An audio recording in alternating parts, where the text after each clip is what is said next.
Mr. Padraig Danaher. Good man, Dan. How are you? Well, not too bad. How are you? I'm good. Very good. First of all, let me thank you for making the long, icy drive up to Dublin for the conversation today. Yeah. Your first ever podcast?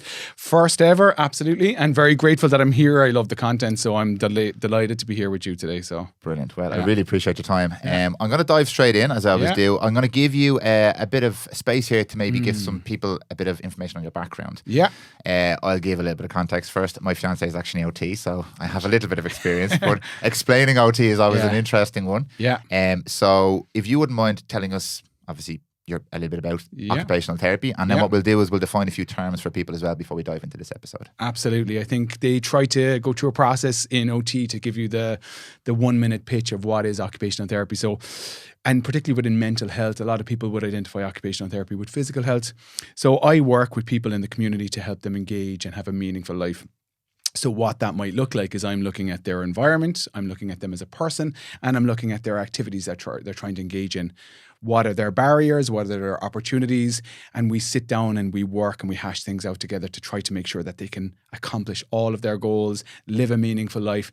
And it might be with something that is very simple, with just walking to the shop without feeling anxious, to jumping on a kayak and going for or an ice cold swim. It could be anything. So it's about supporting somebody to live a meaningful life through occupations. That's what occupational therapy is. Fair play. Jill's going to be delighted with that. I'm just going to put that on my phone now anytime anyone asks me, what does Jill do? Like, there you go. And you work for yourself at the moment? I do indeed. But this wasn't always the case? No. So my journey started within social care. So my background would have been social care, and I would have worked in social care for 8 years. Much of it was with complex trauma, working in residential units with teenagers, also in family assessment units as well. So that would have been my background. And then I studied occupational therapy, and I'd done a master's in positive psychology and coaching. And I jumped straight into having my own private practice because I could see a huge gap. And I think we kind of touched on this earlier with systems that they couldn't really deliver the service that I'm delivering at the moment. And I love what I do. I'm obsessed with what I do. And I could see a need for it. And it worked. And I was like, oh no, this is what I need to do. So I started my own practice called the OT Coach. I'm based in Cork City, but I work with clients all around the country, some online, some come to Cork City. And it's mainly young people and young adults, and it's about supporting them to have meaning in their life. Many of them have been impacted by trauma, whether that might have been complex trauma or just a trauma of COVID and their experience with that. So that's kind of where I'm at. Very political answer about the service that you work for. Don't worry, I'm going to pull you back up on that one. we'll get to that. A couple of questions, as I said, I'm going to help. This is helpful for me, but it's also helpful for listeners as well with certain terms, because nowadays a lot of us are more exposed to terminology. We might listen to people, psychologists and people talk on podcasts and stuff like that. We've more access to information. Absolutely. But that comes with biases, it comes with different interpretations. So a couple of terms I'd like to clarify first of all. One you mentioned there was positive psychology. Yeah. What exactly is positive psychology? Yeah, so positive psychology, I love this, and I think OTs really resonate with this, because positive psychology is if somebody comes into me and says, this is what's going wrong in my life, and I then start looking at their strengths, what is going well in their life, and how to enhance those. So it's very strengths focused, very values focused, and it's not ignoring that there is problems or difficulties, but it's really identifying how strong they are and the strengths that have actually pulled them over the line in many occasions, and enhancing them. So that's positive psychology. It's not about what's wrong with you, what's right with you, and then we focus on that. So that's positive psychology. Okay, I like that. That's very good. Yeah. And then the big one is trauma. Yeah. Trauma is something that I've been particularly interested in over the last year or so. And I mentioned the name Gabor Mate to you. Obviously, he's doing the rounds at the moment on podcasts and stuff like that. People might be familiar with Gabor. And I think a traditional understanding that I would have had of trauma is something that has happened to you in the past. And usually people kind of picture a big incident, so something that was traumatic that happened to you. Something that I then learned was it could potentially be a series of smaller things. Yeah. And something I then learned was it could be the resulting reaction that you have. And I think Gabor talks about this a lot. So your actual reaction to the thing that happened is what causes a lot of the trauma. Absolutely. How would you define trauma? I'm obsessed with Gabor. I love his work. I love his ideology and his thoughts on it. So, and he would say it's about what happened inside of you rather than what happened to you. So me and you could live an experience, and if we were both experienced a violent incident, or some people, I think Dr. Bruce Perry references if a school went on fire, a firefighter would walk in and then walk out, and it would just be part of his day. But that child in that school would have a very different experience. The two of them are living the exact same event. Their response is completely different. So it's how we respond to our environment. And you would see somebody who might have had what you would see as a tough upbringing, but become out quite strong from it. So they responded in they coped with the demands a bit better. So I think a traumatic experience is very individual for a person. The therapy is very individual. There isn't one fits all, but I think it's about, do we have our ability to manage what the environment have put upon us inside of us? And as children, we often don't when it comes to something that can be quite serious. But yes, there's a long answer.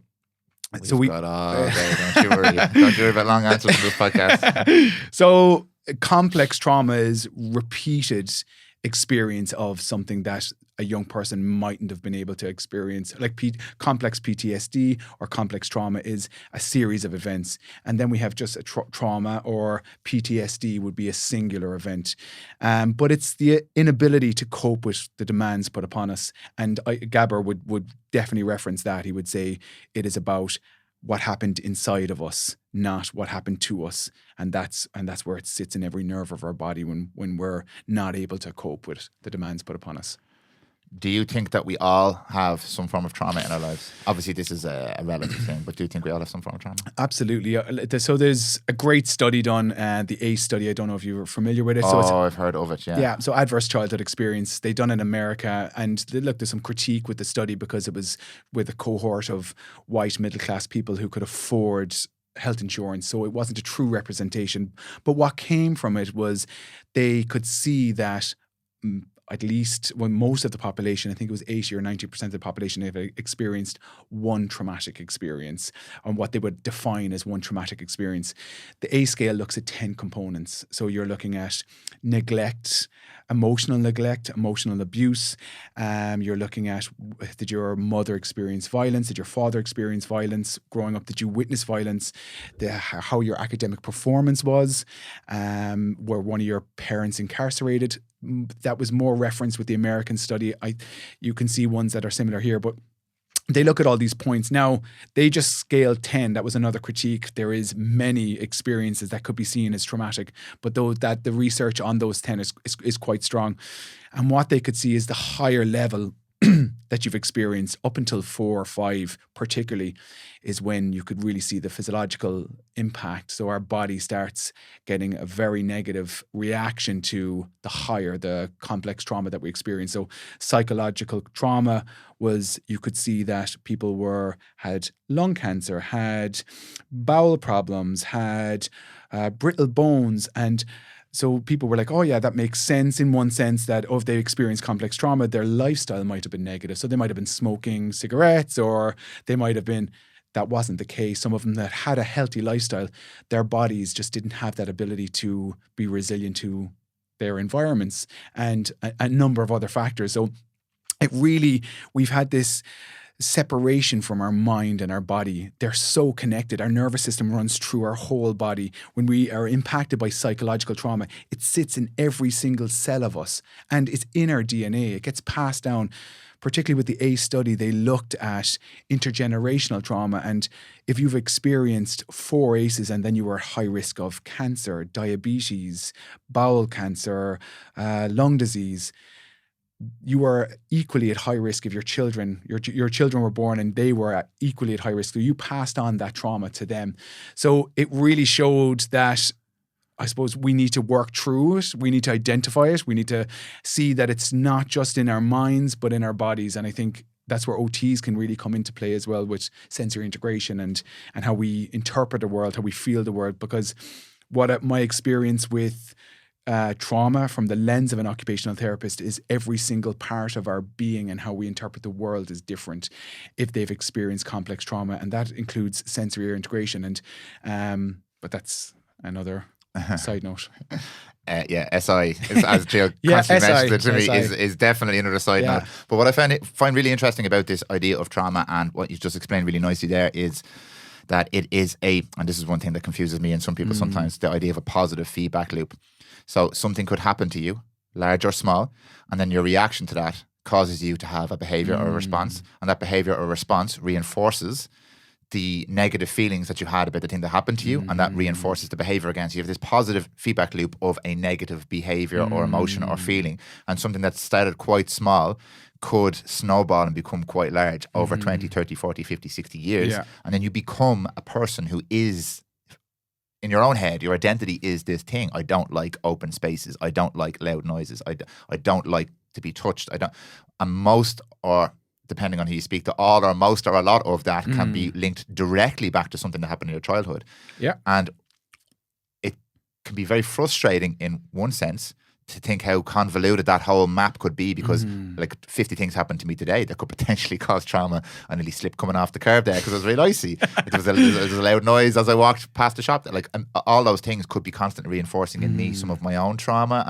And I didn't, as I mentioned before, I didn't have a traumatic childhood, but it could be these micro traumas. So in one sense, that's really frustrating, because it kind of says to me, I don't really have control over all these reactions then. It's inbuilt to me from my past. Yeah. But on the other side, you mentioned two lovely words there, interpretation and integration. And I know you deal with people who specifically struggle more than, say, for example, I would.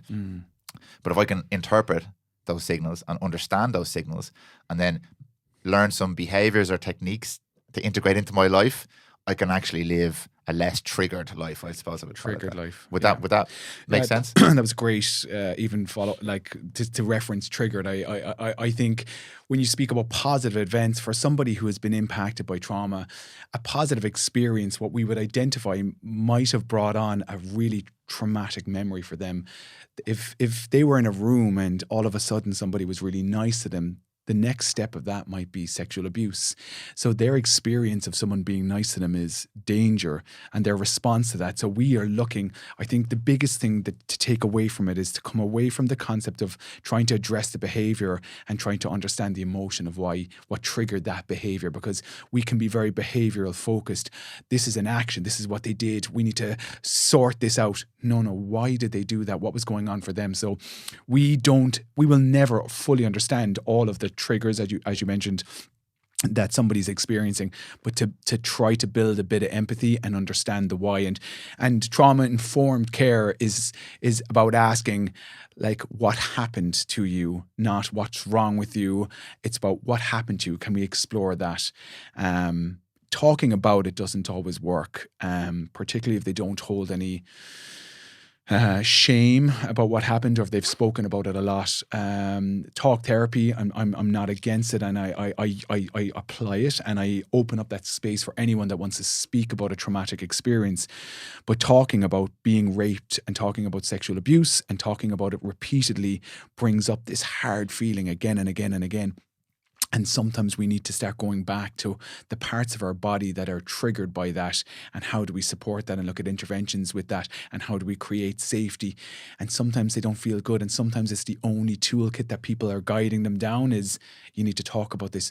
But it's just repeating a negative circle in that belief system, and reliving a traumatic experience again and again and again without a solution. So it's, and I'm not against it. And when I referenced shame, Bessel van der Kolk, he's amazing when it comes to trauma. He, I think Body Holds the Score, his book is really good. Is that his book? Yeah. I haven't read it, but it's been recommended to me many times. So good. It's so good. It's heavy, all the traumatic, the content. If you're looking at my Audible or you're looking at my book collection, it's trauma. Not like reading. No, it's not. And particularly that book is one of those ones that you need to kind of go, okay, I need to take a break from this, because it's hard, it's heavy, but it's really, really good.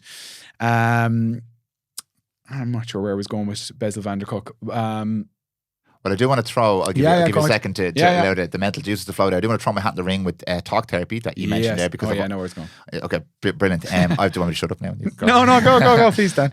On talk therapy, I've often felt that, I've two thoughts on it. Number one, when you're in a room with a therapist, there's the therapist and all their experience and skill. Then there's you with everything that you're trying to work through. And then there's a third thing in the room. And that thing we're kind of describing now is maybe the manifestation of this trauma. It's learned behaviors.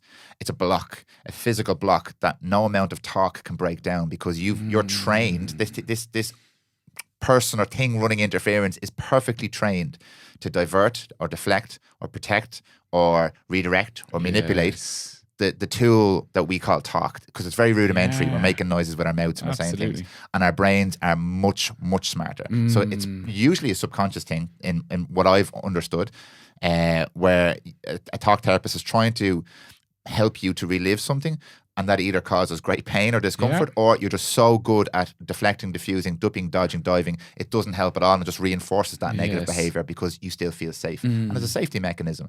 So I've often thought about that third thing, and I mentioned to you before, like there are other tools and things I've seen and experienced, like things like psychedelics or plant medicines or alternative therapies or like sensory integration, art, music. And these things could potentially help with that third thing in the room, which we're now kind of exploring as trauma or baggage or behavior. But I've often thought that. And even in people who don't feel like they're suffering with massive trauma, how myself and yourself interacted when we met for the first time today, there's layers to that. Absolutely. I often talk about our avatars would meet each other first. This thing I portray, my sense of self, my ego or my avatar meets yours. And then as we become a bit more comfortable, I'm like, maybe I'll let down and I'll let down that layer. And I'll let down that layer. And they were a little bit more comfortable. But you're probably still not getting the real Dan here to a certain degree. And it's really interesting. I think likewise, I think we spoke for over an hour, and I think as the 15-minute slots passed, we've seen a little bit more of each other. It was like, oh yeah, you said this, oh, I'll say a little bit of this. And that trust was built. I think it's a really interesting point, so I want to highlight that set of skills that we have to talk ourselves out of situations and to have a narrative or this self-belief of this is who I believe I am, so I'm just going to repeat it and keep talking, and when I'm in a room there is a block. And I think the key of where occupational therapists come in here, it's the action of doing, it's creating, it's the doing, it's the happening, it's the, you're talking about your belief system being this way. Let's live it. Let's talk about it. Let's go out and do. But I can't do this. Let's really break it down. I'll be doing very small sections of it, a real graded approach, build your confidence and get you out. And it's the action of doing. And we spoke about self-confidence, and a lot of young people I meet have an awful lot of anxiety and a low level of confidence. And I don't think there is any amount of talking that's going to help them through that process. It's the action of doing and that level of self-belief and believing that when I say self-belief, self-confidence, they are self. It's not about me and mom saying you're brilliant or a therapist saying you're brilliant. It's about you going out and the action of doing, seeing and believing. And that's where the change comes massively. So it's a really interesting one. And for me, I might work in a clinic 2 or 3 days a month, every other day is out in the community with young people. It's in their homes, it's in the water, it's getting on a bike with them, it's having a cup of coffee, it's out in the community, it's living, it's the action of doing. Bringing someone into a clinic, sitting across bright fluorescent lights, I'm there in a shirt, I'm a therapist. Now, tell me your deepest, darkest secrets. You're 14 years of age. I, as a 38-year-old man, would struggle massively. As a 38-year-old man, I was confident in myself, who has a huge interest in psychology and trauma. I would struggle to sit in a room with a stranger and tell them, so why would a 14-year-old who is shy, nervous, has anxiety, depression be any different? So for me, it's very much the therapy that I would do. It's helping them get their occupational identity as a teenager again. Get away from the serious, heavy conversation of what happened to you. You need to tell me, let's live life. I want you to taste life, have fun, have a positive experience, remember that and build on that. So you can see that you can have more. And the best place to have that is in places that are accessible to them. So in their community. So if I went to where their local town was and I looked at their facilities around there, and then we start meeting there and doing those things, so that the magic doesn't have to happen with the therapist, that you don't have to wait until once a week you go into the room, that you're empowered with, oh wow, I've done this with Padraig, but actually I can do this Tuesday, Wednesday, Thursday and Friday on my own. So it's like, you've done your job as a therapist or a clinician when you never see your client again. and you've worked yourself out of a job. When I meet someone, my first goal is to exit from that program, to do the best I can for them, that they don't need me. That dependency, or it's so from a business model perspective, it seems silly to work in that way, but from an ethical perspective, it's really fulfilling when you work with a client for a few weeks, few months, sometimes a year, and you can see the change, and then they don't need you because you've given them all the tools and showed them this is how you can live life and have fun. You've made so many beautiful points there, and I'm going to be very careful here because I could go off for 50 minutes on all the points you made there. I'll try and distill it into one overarching reaction to what you've just said there. I think it's beautiful what you said. I think, and I've heard this a couple of times, it's not an original idea for me whatsoever, that a lot of the time we focus so much on trying to unravel our trauma and dig down our past that we forget to actually live our life as well. Yeah. And a lot of the time, again, and we'll talk about this a lot in this podcast, in full context, I say this all the time, I'm not having a go at anybody or anything here, but the systems that we have at the moment are not ideal to deal with human beings because they tend to be very compartmentalized systems. Yes. So we talked about talk therapy. I know lots of people who are involved in talk therapy, and they're fantastic people. Agreed. But they're so limited by their training, their experience, and the red tape that dictates what they can and can't do, that you are not a person when you're in that system. You are the talk therapy part of that person.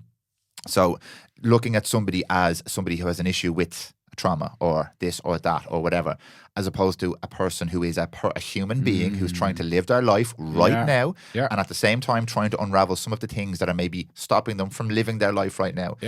The goal is not to unravel every single thing that ever happened to you in the past and figure it all out. The goal is to be able to live your life in a more content way. I'm always careful with the word happy because I have my own things in the word happy, but it's to try and live in a more peaceful, content and connected way. So your approach to that, what you've described there for me is amazing. It's what Sam, the doctor I worked with, used to do. It's what I used to do in my physio practice without even knowing. People would come in looking for a massage and a rub and a click and be like, but how are you feeling? Yes. What else has gone on in your life? But what else could potentially be causing this pain in your back? Because it's not the fact that you lifted your kid up the other day and you've got a bit of an ouchie in the back. There's lots more going on here. And I found a lot more success as a therapist doing that. I didn't know what the hell I was doing now, but it just made sense to me. I'd say you did. By the sounds of it. Maybe on some level I did. But I'm working with Sam was very helpful for me, and I was surrounded by really good people. And Jill, my fiance, who as I mentioned is an OT, would be very similar. This is a person who wants to live a better life right now. So how do we make that happen? Let's live the life. That's a beautiful, beautiful way of looking at it. And likewise, I have friends and colleagues that are in talk therapy, and a lot of them will reach out and will collaborate, and they'll be like, great, I have this person to this space, I can't do much more. Can you take over? Or can you give me some insight? And I love when we, absolutely, we hash out. And that's like, so we would have had in Ireland, particularly a multidisciplinary approach, and we need to shift into that interdisciplinary approach. The difference between the two is you have multiple teams, they all have their input, they're all targeting a person in different directions, and they've got all their own goals and their own expectations. We need to sit down with the person, find out what's meaningful to them, create a goal that's important to them, and how do we all support that goal? So we're all interacting, we're all giving our 2 pence worth, our lens, but we're not separate. The multidisciplinary approach has no success. You have egos and you have people saying, well, I think you should do A, B, C, and D, and well, this is what I'm going to work on. Well, I'll work on this. And they're not actually interacting. And the research is very clear. Interdisciplinary approach, all come together, find out what's meaningful to that person. Let's then have, and it works. So it's, I think that's kind of direction we go. And I don't want to talk negatively about talk therapy because it does work for complex trauma. Speaking to the trauma specialists, if there isn't shame and they're able to talk about it, we need to then move on to something else. If there's shame and they feel bad and they feel like, oh, this is something that I brought upon myself, then I think they need to unpack that. And I think talk therapy is fantastic for that. But if we move past, and that's where I was going back with the point with Bessel van der Kolk, he would say that he is a trauma specialist. He would say, it's in our body. It's how our body is responding. So can we work on that? And he's a massive advocate for yoga, and he looks at all the clinical studies on yoga and the benefits of that. He doesn't recommend medication, other types of therapy. He says the evidence is very clear that yoga is one of the strongest factors that will help somebody come over complex trauma when they're in adulthood over any medication, which is fascinating. You're connecting with your body. You're finding out, and from an OT lens, we can, not to get into the words of vestibular movements or proprioceptive, but the feedback we can get and feeling really connected with our body. Yoga can allow all of that to happen through movements. We connect with our breath and we connect with our mind. We are looking at our whole body as a system. So yoga is fantastic. It's available to people at every corner. It's, you can jump in and out of it as you need to. I'm a huge advocate for it. And you can see it working. The research is there if you're looking at papers in yoga and complex trauma. This high success there. So I don't think I've ever heard, apologies if I have, but I've never heard someone explain that terminology difference, inter versus multidisciplinary. That's fascinating. Yeah. That's how I would often think about it. And it's a great way to explain it there at the end with the yoga as well. And I've often thought about, like, coming from a functional medicine background, the whole conversation centers around not becoming completely, what's the word I'm looking for here? You're not trying to kind of delve into an ideology. So a lot of people who are into yoga are only into yoga. Yeah. And a lot of people who are mainstream medicine, everything else is quackery. And I've always said, what is wrong with everybody? Like, why don't we just take the best bits of everything and combine it all together? Yes. And then we win, because now we have all the best bits. Yeah. And with lifestyle medicine, it's very effective to combine traditional medicine with surgery, with nutrition, with mental health, with all of the other bits and bobs. The outcome is insane. Versus here's the one thing that will work for you, because this is the only thing that I do myself, and this is the one thing that's for you, which doesn't work. And I so resonate with what you're saying, and I really, and I think that blind approach where you're like, this is the right way, and we even kind of touch on the right wing, left wing. If you're so extreme on one side, you're blind, and you're not willing to learn and take in information and open your mind and just think that somebody might know something that I don't, and sit in a room with people who are, as we spoke about earlier, smarter than you and know something, like, and listen to what they have to say and listen to the research and see if there's evidence there that it does work. And we live in a culture here where, and there's some amazing GPs there, but their toolkit is a prescription pad. And so when people are coming in and they're trying to offer them immediate support for dealing with probably quite complex mental health issues, and maybe understanding that this person can't avail of these services and they're not in their budget, and they're going, I need to do the best I can from the lens I can for this person that's in front of me, and that's medication. That mightn't be the best answer. Lifestyle choices, movement, food, but people find that hard pill to swallow, excuse the analogy, to just, you need to go and exercise more and have good food and good sleep and things will get better, because they just seem like that's not enough. And actually, what I can't do then, because my head is all over the place. And I think doctors they're pinned into a corner in one sense. They do their best that they can.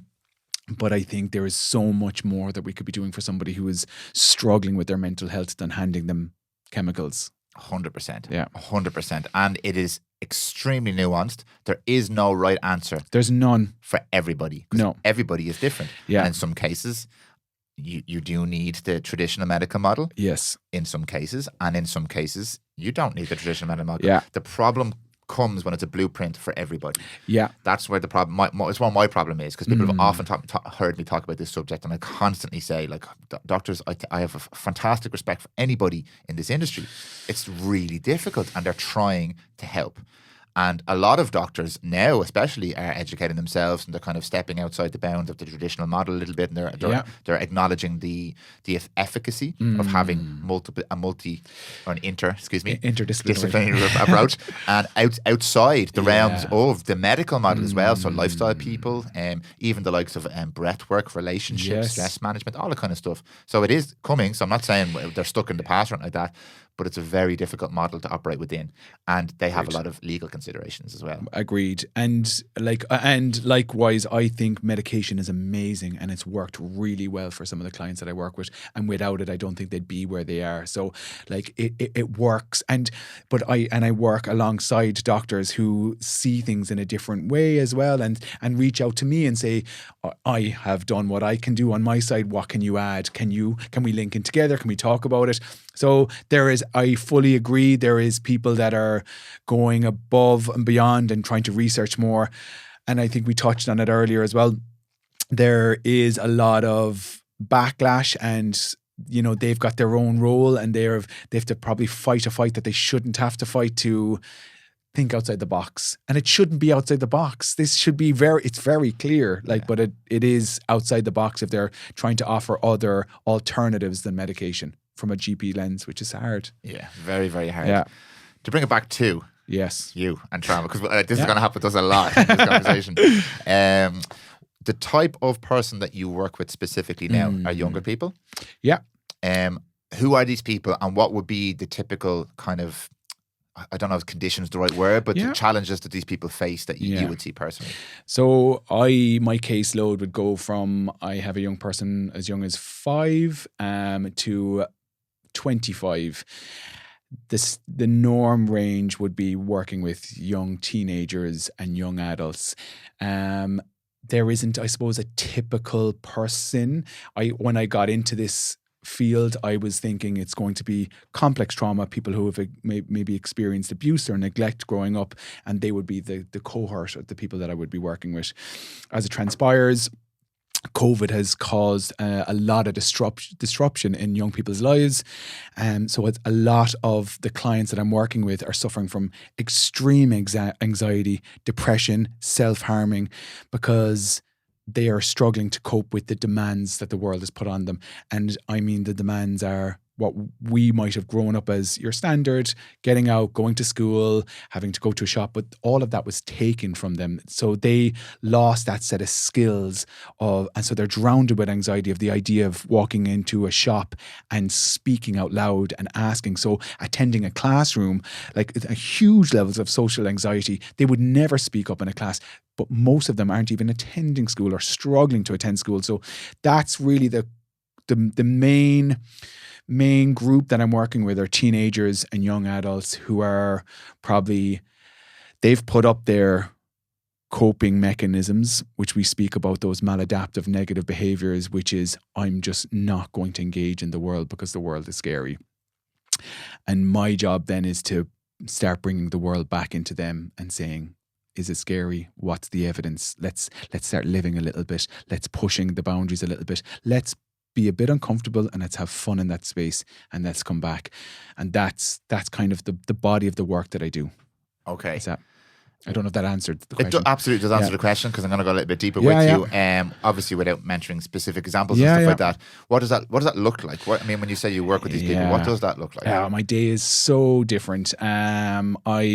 So some of the cases that I work with, from an OT lens, I think we're really suited in this position because we are detectives in looking at the environment, looking at the occupation, and looking at the person. We just try to dissect it all. Where are the problems? How can we create safety? How can we build their self-esteem? What do we need to do? So we really look at that holistic approach. So for a typical young person that I could work with, I might be meeting them either in the clinic or at their homes or in the community, and I create goals with them. And that goals are usually engagement in occupations that they might have difficulty with, or they want to start living and having fun again. My job is to have the crack and laugh and joke with them while we're doing stuff that is physically moving their body. So there's a whole... somebody might see me playing basketball with a young person and think, is this all you do? You go off and shoot hoops and you get paid for that. I was like, there's a whole lot more happening. There's a lot of science gone in. So I'm getting them to move their body. I'm getting them to have fun. I'm getting them to engage in conversation that they would have difficulty with sitting in a clinic. So we're unpacking a lot of what's going on for them. But their experience was positive. They've moved, they've had fun, and they've loved it. And so they've left feeling good. Their emotions are good. They've moved their body. They've done something that was meaningful to them. So while basketball worked for that young person, and the next one will be allergic to it. So I have to go, what's important to you? So they make me do things that I am uncomfortable with. But my sentence with them all the time is lean into the uncomfortable. So I might be in the water, might be on stand-up paddleboard, kayaking, going on a climbing wall, to sitting having coffee. So it looks very different. I'm just trying to create safety in the outside world for them so that they can start engaging in life, because that's the main body of the work that I do. With one young person, I worked with, they felt completely unsafe because their door was broken and they had no lock on their door. I was very outside of the realm of OT, but I went and fixed their door, and I started building a relationship with them by talking to them as I was repairing their door. So what was happening is I was creating safety in their immediate environment and had an opportunity to connect. And I used that tool set to try to connect with that young person. And then it was weeks before I got that young person to open that door, to give me, to share a coffee with me, to have a croissant, to then meet me downstairs in the hallway, to then sitting outside in the garden, to then moving into the car. And that young person, that specific young person, is now back in education and engaging in social groups where they hadn't done in 3 years. But my goal immediately was connecting with them, meet them in their chaos. And that's a key thing that I learned from Kim Bartel. Meet them in their chaos, see them for who they are, and show them that there's a life to be lived outside. And they said those sentences like, I'm living again. And like, I'm like, wow. If I lose my job tomorrow and I work in another field for like I'm done. Like, I'm like, yeah. I love it. I love what I do so much. You can definitely tell. Yeah. And for anybody who might be listening who potentially is not involved in some form of care or working directly with individuals, I can vouch for what you're saying there. Not in the exact same field, but that feeling when you empower somebody and they live their life the way they want to live their life to some degree. Yeah. It's unbelievable. Unbelievable. And I feel such level of gratitude that I'm sitting on that side of the desk and that I'm in a position that I can. And I've worked in the care system for years and worked with complex trauma with teenagers that in quotation marks would have challenging behavior, but that was their response to trauma. It was maladaptive behavior that they had learned to protect themselves, and now they can't switch it off. And I worked with them for years, and it was hard, and you wouldn't see people that would stay in that field for a long time. And because of the level of violence that you experience, you might go into work and you would experience violence, aggression that would be seen as a norm. But I felt so lucky to be part of their lives and to be in a position that you could sit there with them through their shit and when things were at their worst, and take away any profession. It didn't matter what qualifications you had. And we spoke about trauma therapy is relationship therapy. It was just seeing them. It was just being present with them. I see you. It's okay. You can be you. I don't care about this. Wreck the gaff. Smash the windows. I see you. I'm here. Tomorrow I'm going to be here again. And that is where the turning points come, because the smashing the windows, the smashing the cars, the smashing you works for them to get any type of connection, because a lot of them had been quite negative in their lives, particularly as a child, to get rid of them. And then they could be safe because they're like, I can't trust any adults. But when you were there again and again and again, and then the turning point comes and they're like, they start seeing you as, oh, you're going nowhere, or you see me. And yeah, it's moments like that. You have these small little windows and they're game changers, but it's tough. And my hat goes off to all the social care colleagues that I worked with, and they go through hell and go through hardship and are underrated as a profession because they are qualified as a profession, but they're seen as carers, not as professionals in their own right. And they are masters in their own right, and they are the true relationship therapists because they're there every single day, 24 hours, 7 days a week. They're not there, it's not one clinic session where someone comes in for an hour and you're trying to make an assumption of who that person is. They're there helping them go to bed at night and getting them up in the morning. Sorry, that was No, it's excellent. And you actually touched on two of the things I want to bring you down the road of anyway. Before I do, obviously COVID, as you mentioned, was a massive contributing factor to all of our lives, I suppose. But when you're in those formative years, it can have a lot deeper of an impact, I suppose. That type of trauma. Are there other things that are common enough that would cause young people, adults, to COVID aside, to go down a pathway where they start to develop these maladaptive behaviours and they deal with this trauma? Obviously, the thing people think about a lot is child abuse, which is terrible. Is that something common that you would see? Yes, and I think like my world is around that. So my world is, and from working in residential, but my own experience, I grew up in a lower socioeconomic area, and we barely watch the TV. We just open the curtains and watch people kicking off all the time. Violence was very prevalent in my life, and I got to see the impact of that on my friends, growing up, and the ones that had success in their lives, and unfortunately the ones that passed away through drug addiction or suicide. And that was their lived experience of seeing trauma. So violence is very prevalent. Poverty, what poverty can cause, desperation in families, sexual abuse, neglect, all of those. I would see that with some of the clients that I would work with, that would have been their lived experience.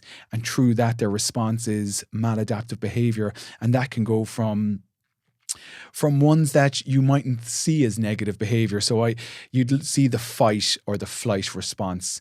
So the flight might be someone who's completely disassociated. They're just not connected with you. They don't want to connect with the world. They're looking out the window. They're quiet. And they can't connect with you because none of that is safe. And how they have managed abuse and neglect is completely switching off. And then you have the fight response. You have someone who is going to kick off, as we spoke earlier, if somebody just put your hand on your arm, what that might mean for them.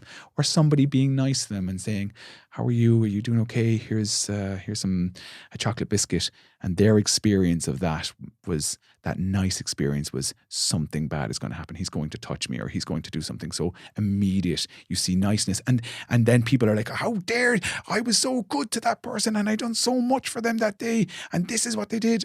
But their experience and what their perception was something very, very different. So it's understanding that. And then you have the fawn response, which I would say would be my own response to experiencing trauma, would be the people pleaser or the wanting to help. And I would have looked at a lot of social care workers that I would have worked with and other therapists, and they would have experienced trauma in their own lives. And that's what brought them into the field of this work, was they became the adults that they needed when they were children. And I think that for me is it's very telling. They had to become the helper that wasn't there for them as a child. And that would be the fawn response. But the fawn response might look like someone who is successful in their life and doing really well, or that's able to care for everybody. But the problem with the fawn response is you're not living your life for you, you're living your life for everyone else. And that maladaptive behaviors means you're saying yes to everything. And yeah, I'll do that. Oh, you want me to be there? I'll absolutely be there, to the sacrifice of who you are as a person or things that you want to do. And Gabor Mate wrote a book on When the Body Says No, and he really kind of hones into the fawn response and looks at all of these diseases that these people had been suffering with from being people pleasers. And he was saying there's specific diseases that when they come in with specific cancers, that there is, and it's written in the literature, that they were all so nice. They were so kind. Oh yeah. And so it was when someone comes in and they were mean with, I'm unsure of the type of disease, but if it was bowel cancer, it was weird because he wasn't a nice person. And that's unusual because everyone with this specific cancer was all nice. And they started looking at the background, and a lot of them became people pleasers. So they were living a life that wasn't true to them, through their traumatic experience, trying to people please everybody. But in that, your body starts caving in. So I would work with a lot of young people, and sometimes they'd be like, and I would push for yeses with kids. I'm like, come on, you got to do this. Let's go. Let's, like, positive psychology. You got this. But there's a cohort of people that are people pleasers. And I'm like, the best answer you can give me when I give you an option is no. I don't want you to say, oh yeah, we'll go rock climbing. I want you to say, nah, I've no interest in that. You need to come up with something better. I want you to voice yourself. I don't want you to be doing something that you feel. So it's really important to be looking at that, because if we're to look at an education perspective, like a lot of attention would be looking at the fight or flight response. We have Jimmy, he's just looking out the window. He's not paying any attention to class. We have Tom, and he is running all around the place. And then we have Mary. Isn't she brilliant? Sure, she'd be there with your coffee in the morning, and she'd be there with your apple on the table, and she always will sit up, but she isn't living her true self, and that's going to kill her in the end. Like, she's going to suffer from chronic illnesses unless she can speak up and say, this is actually, I don't want to do that. I don't want to carry your books. I don't want to. So it's really important to see it from all of those lenses. And I think people within the education sector, and I've run workshops working on looking at the neurobiology of trauma in schools, I think it's really important for them as teachers to identify this and learn how to support young people and build empathy to what trauma is. I feel like I've talked a lot, and now you might have. No, because every time a question pops into my head, you answer it. Okay, that's good. Which is brilliant. This, to be honest with you, is why I do what I do. Yeah. I think about this a lot, right? And you mentioned teachers at the very end there, which is going to be my next question, and you kind of answered it. We are so under-equipped as people, as a society, to deal with this. Yeah. Because what you're trying to do is pick up the pieces at the moment. You're starting with the fire. You're trying to put out fires here. You're trying to pick up pieces with people who are really struggling. And you are aware of the fact that if we had more awareness of this when we were 1 and 2 and 3, and even in the fetus or in the womb, we could actually prevent a lot of this kind of stuff. And I was thinking of teachers there, because it's like, I've 2 kids, right? And all I think about all the time is, how do I not fuck these kids up? How do I not? Because I'm so aware now.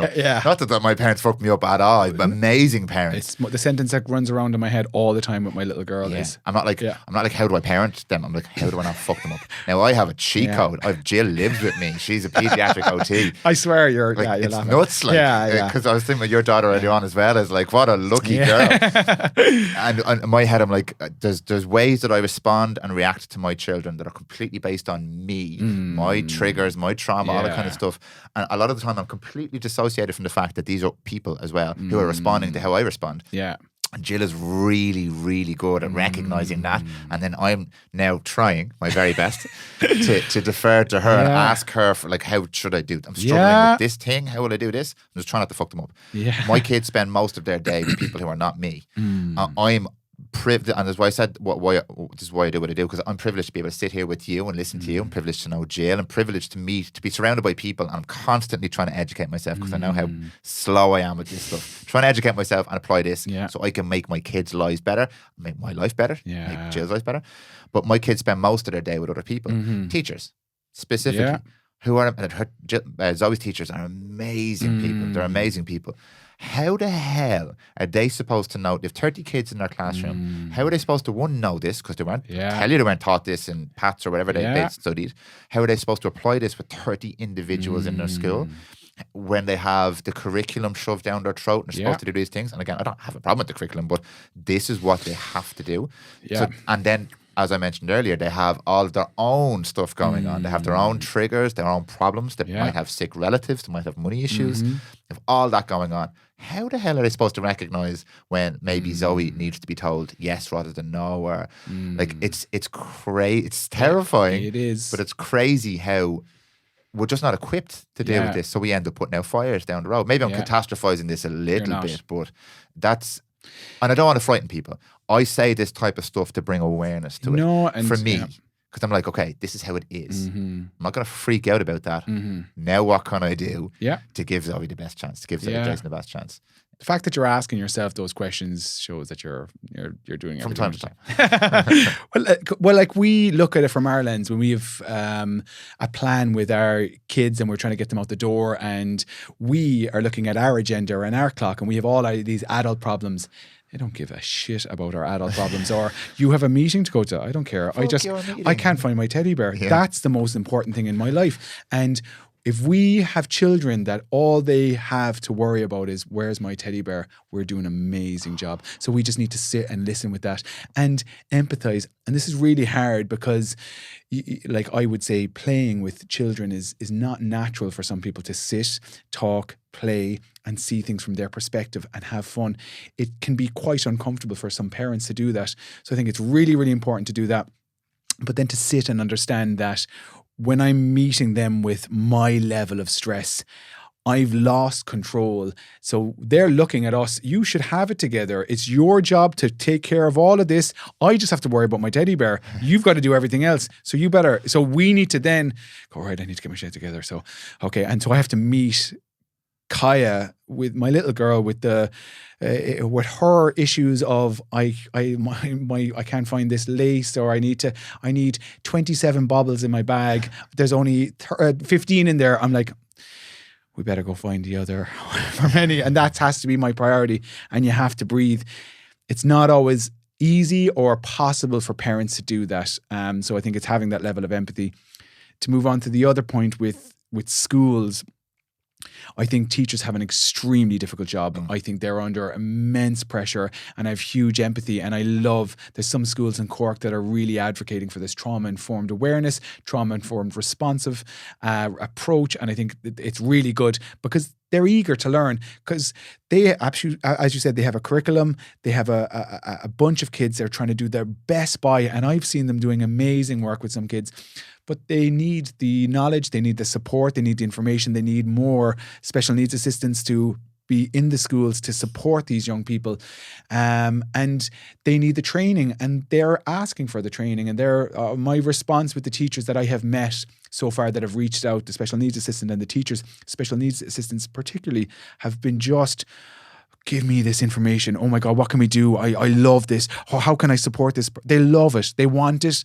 So I think, and it's there's some schools buying into the idea, and they should do, because one young person who is dysregulated will stop a whole class from learning. If one young person has flipped the table over, is screaming and roaring, all of those children in the class are in a fight or flight response. They're not learning. They're not listening. They're worried about Jimmy after flipping the table. So unless we get that young person supported and regulated, and where he can obtain an education, the rest can as well. It isn't easy. I've worked one-on-one, done some groups where I've worked with 2, 3, 4 kids.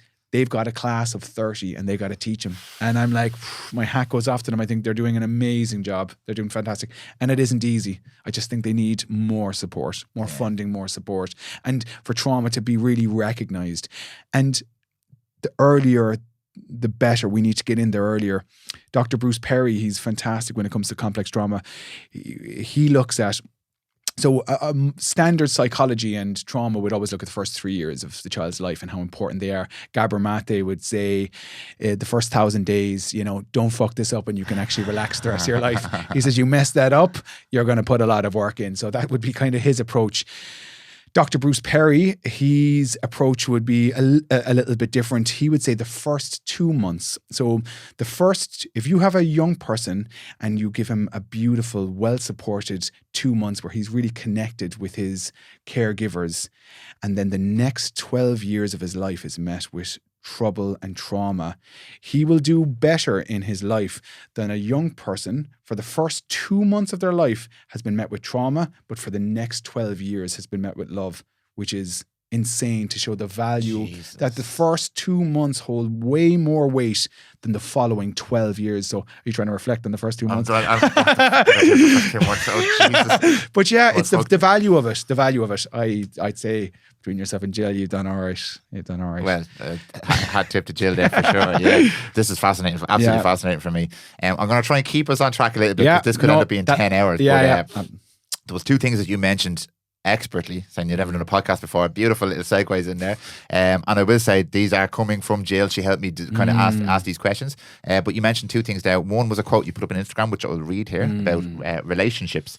You said trauma therapy is relationship therapy. Yeah. So my question really is, and it's kind of to do with this community approach as well, do you work with, and when I say the community, I mean the parents, the brothers and sisters, the people that young person has contact with, because obviously they need, as you just mentioned, a lot of education as well. So do you work with the family members? Yeah. And how does that look in terms of relationship therapy? I think as a practitioner or clinician, you need to look at the whole family as a whole. So it's really important that that's open communication. And I would always try to take time to link in with the parents after a session and say, this is what was going on. Obviously, with the young person's consent, I would always ask the young person, is it okay that we discuss this topic with mom and dad? And they would say absolutely, or they would say, no, this is okay. So I would follow their lead on that. You cannot remove a young person and do beautiful therapeutic work and put them back into an environment where their needs aren't being met and think that you're going to have success. It won't work. So it is collaborating with the family. And that is often quite difficult for parents, because they see a problem and they see a young person not behaving in the way they would hope for or want, or maybe not achieving in life. And it's very difficult for them to think that, and sometimes they'd be very open and honest and vulnerable and say, I just feel like my approach hasn't been right, or can you give me some, but others are like, can you sort this? And give us a shout when it's so. I was like, oh, it doesn't work like that. Can you fix? And as no young person comes in here broken, we can have a chat of how they're trying to communicate and how that communication isn't working.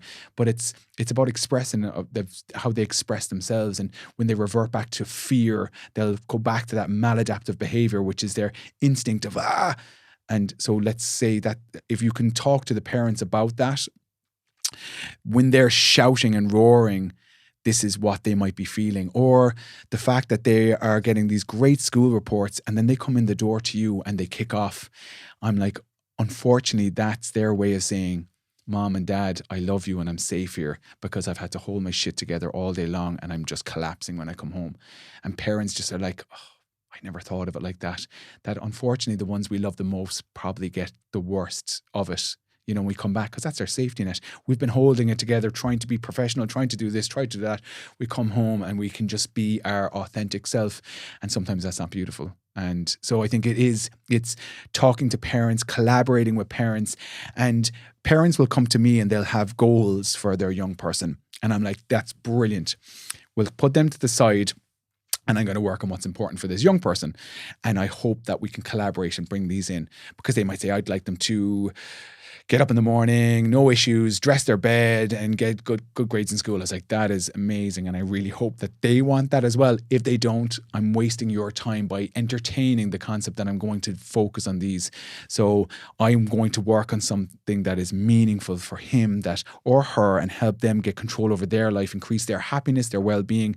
The knock-on effect is it spreads into other aspects of their life that they tend to want to do better in school, and their relationships tend to improve at home if they're doing something that they love and they're living their true self. So it's not something that can be separated. And if you do try and do it separate, I haven't seen it work.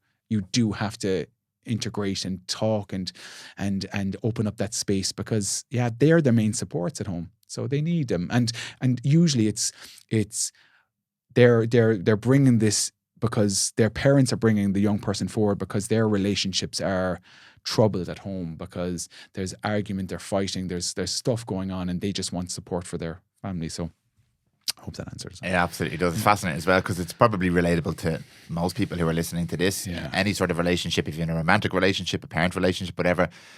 To some degree, most of us go home and the poor other half gets the brunt of it. Absolutely. And because, as you said, it is the place where we kind of stop the pretending to a certain degree. Absolutely. So that's very relatable to people. There's a conscious decision you make to say young person instead of children. Is that a conscious decision? What's the distinction there? Yeah, so like looking at the research, young people don't like to be called children. So they would much prefer the term young person rather than child. If you're speaking about it, so children or would be seen as somebody under the age of 18. And if you're speaking to a 17-year-old and saying, well, I'm working with this child, I'm like, I'm not a fucking child. Yeah, I'm a big boy, you know.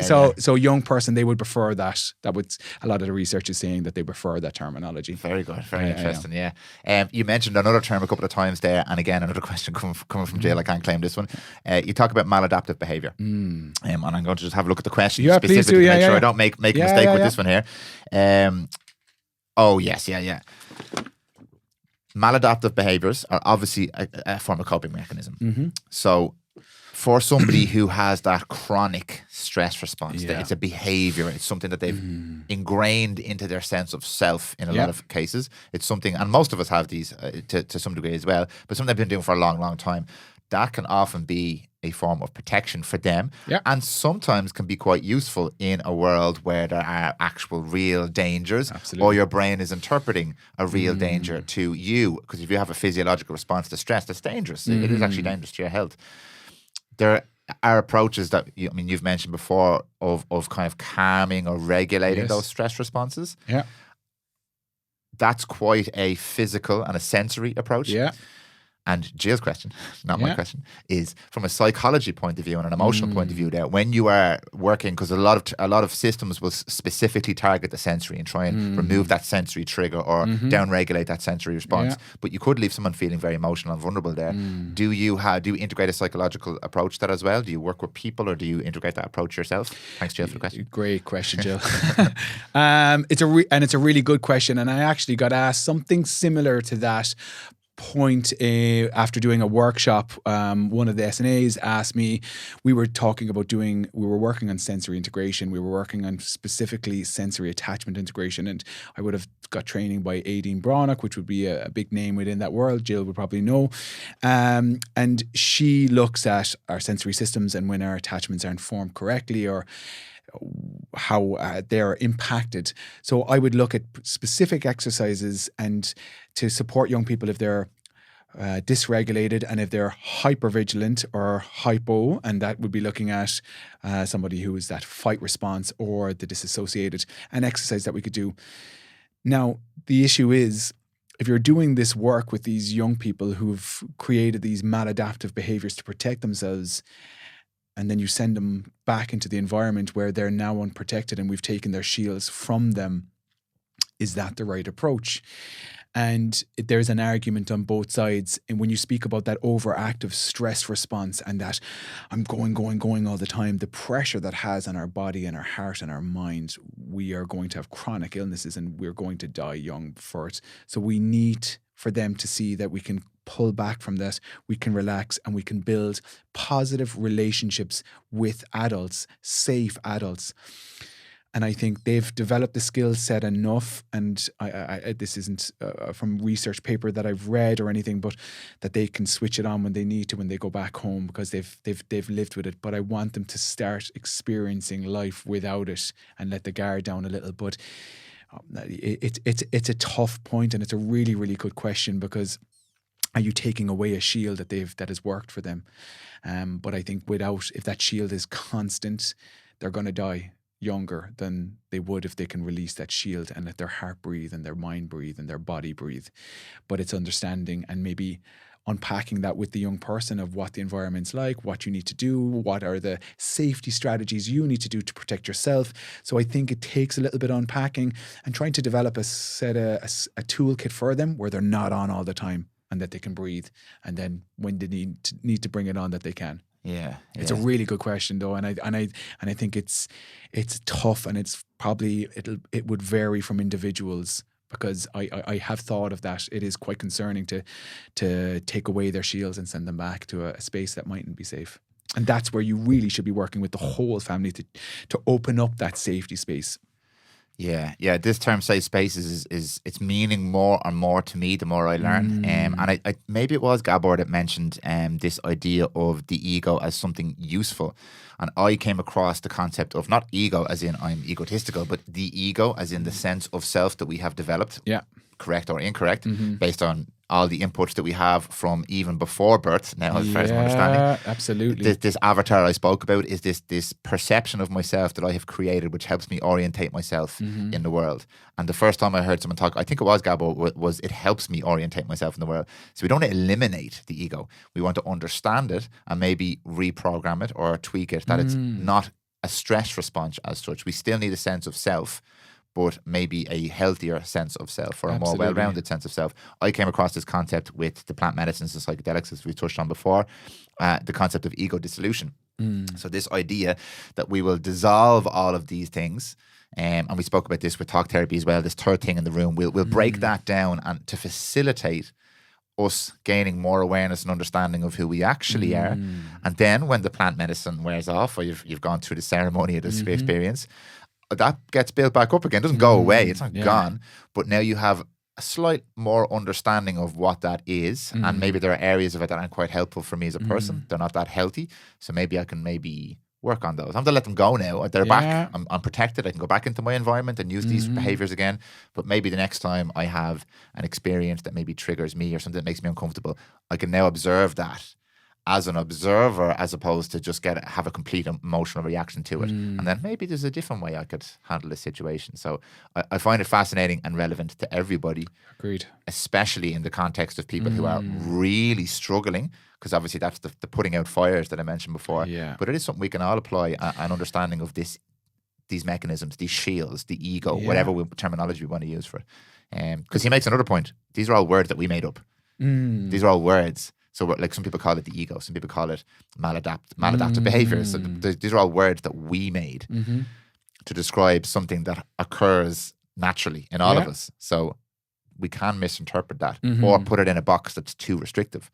Whereas it's something that we all go through and all experience. Yeah. Does that make sense? It does, and it's fascinating, and I fully agree, and I think it just takes a lot of time to reflect. And I think looking at talk therapy, you could see the benefits of it, but if our ego or our self is there to protect, how can we ever get past that without? I know we kind of touched on other avenues that you could pursue to take away that shield, that protective measure that we've put up to defend ourselves, to fully understand. Because to really see us, that's scary. Oh, terrifying. Oh, yeah. Absolutely. To really see who we are or who we could become, or that might be a hard pill to swallow. And I think people mightn't ever want to reach deep down to see that side or see those parts of ourselves that we hold shame. And I would talk about that a lot in workshop as well. There's the guilt versus shame. Brené Brown talks about that a lot, and she's fantastic with it. And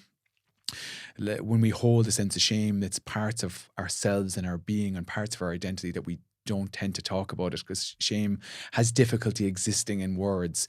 So we tend not to talk about it. We hold a sense of shame about it. But through that, if it's part of our being that we don't like, we'll never change it unless we talk about it. And we should probably shift, i.e. looking at, like, I could go home and eat a whole chocolate cake, and I have a sense of shame about it because I'm fat, I'm a bad person, this is just what I do, and I don't care, and I'll probably hide it from people and not talk about it, and I'll repeat that behavior again and again and again. Whether I should come home sometimes and eat a whole chocolate cake and go, oh God, talk to my partner about it, saying I shouldn't have done that, make a mistake and feel guilty about it, talk about it. And that guilt will make me change behavior, because the difference between guilt and shame is guilt is I did something bad. I'm not a bad person. I did that. And so I have control over my behavior and nearly a separation from it. But it isn't me. It's just what I did. Shame, there isn't that. We don't want to talk about it because we have such a shame over it and we inherently think it's us. And so I think that's a really important thing to unpack, and a difficult one, because that will produce maladaptive behavior, it will produce responses that we don't want. And so understanding the shame versus guilt and trying to get that shift from that, talk therapy would be helpful with that. Absolutely, yeah. And it's a nice distinction between guilt and shame there. I never actually thought about it that way. Shame is linked with your identity and sense of who you are as a person. Yeah. And I would often talk about, like, conversations and podcasts and opinions and politics and stuff like that, people attaching themselves as a person to the thing that they do or say. And it's, in most cases, very unhelpful. Absolutely. And causes a significant emotional reaction. Like, if somebody challenges your politics, you get really angry. Absolutely. That's probably not a healthy thing. No. So you can kind of titrate that down to a connection between something you did and I am a bad person. I am.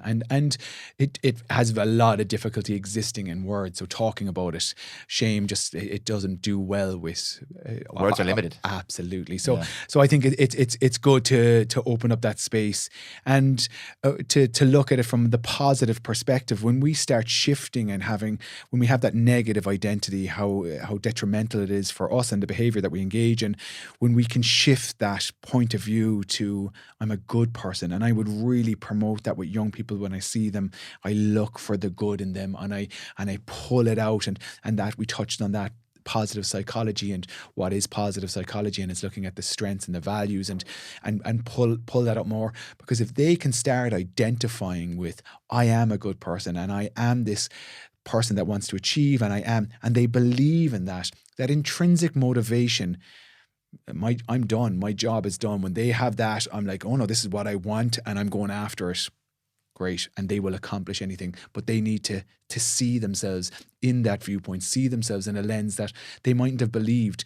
Maybe everybody's told them they're no good. Maybe everyone has reacted to their trauma response in a negative way. And my words might have been, oh, I know it's a traumatic experience, but my face is saying, I look at disgust, and they read that. Somebody who's experienced trauma, they are so in tune with your emotions, how you feel when you come into a room. If you're not feeling them or you don't see them in a positive way, they'll read that before you open your mouth. They'll see that, they'll smell the fear in you, and they'll respond to that. They're so in tune because they have to. They've had to survive with that. So and the way of eradicating that from a clinician or a teacher perspective is education, understanding what trauma is, because then we build empathy and then we see them and we see why the behavior is that way. I think a bit of a side note. Fascinating stuff. Do you find that some of the modern trappings, social media, as I'm referring to here, make your job more difficult? Absolutely. And I think one of the parents will come to me with, I'd love my young person to be off the phone. And I said, I would love your young person to be off that phone as well. And we kind of spoke about the access to technology and information is amazing. It can be our best friend and it can be our worst enemy because of the information that we're fed through it and the rabbit holes we can go down. But also what it gives a young person is access to dopamine without having to move their body, and that quick fix that they're hungry for, particularly if you're working with somebody who might have ADHD, complex trauma can present as ADHD a lot, and Gabor Mate would say they're the same. So you're looking at somebody who's getting all of these dopamine fixes by crunching their body and looking at a screen all day, and that is horrendous for every aspect of their health because they're disconnected from people. They're not moving. They're probably not eating. They're letting hours pass by. They're not achieving anything in their lives. So it's really detrimental for their health and well-being. And I know we can use the term, all teenagers are doing it. It doesn't mean it's a good thing.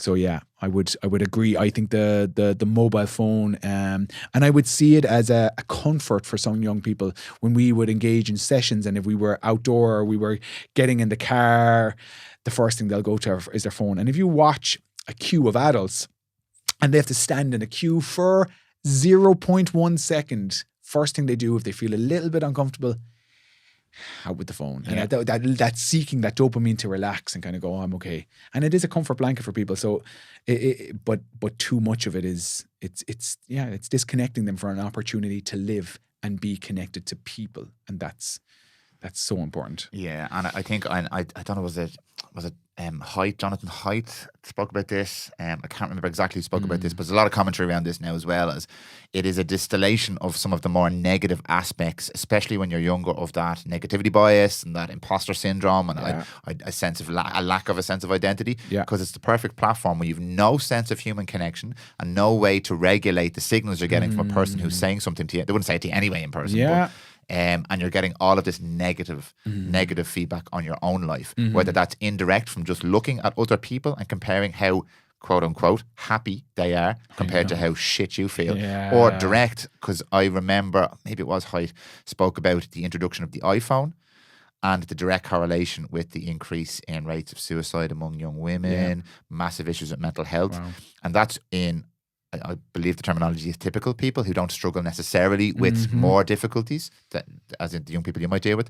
But if you have someone who is struggling with social anxiety and then they're locked in their room all day long with a direct feed to their brain of one, dopamine crushing content, and number two, comfort or a comparison syndrome, and then number three, direct like cyberbullying, stuff like that. Absolutely. What a perfect recipe for a disaster of self and sense of self. Even as a grown man, I struggle with this stuff. And most people, lots of people deny it. Oh, no, that's not. Some people don't consume social media like that or content like that, but most of us do nowadays because it's designed to trap us. And I remember listening to Tristan Harris, who was is it Tristan Harris? Who was the one of the guys involved in building a lot of these social platforms. I think he designed or helped design the like button and stuff like this. It well integrated into building these algorithms. He even said it himself. It's designed to hijack our brains.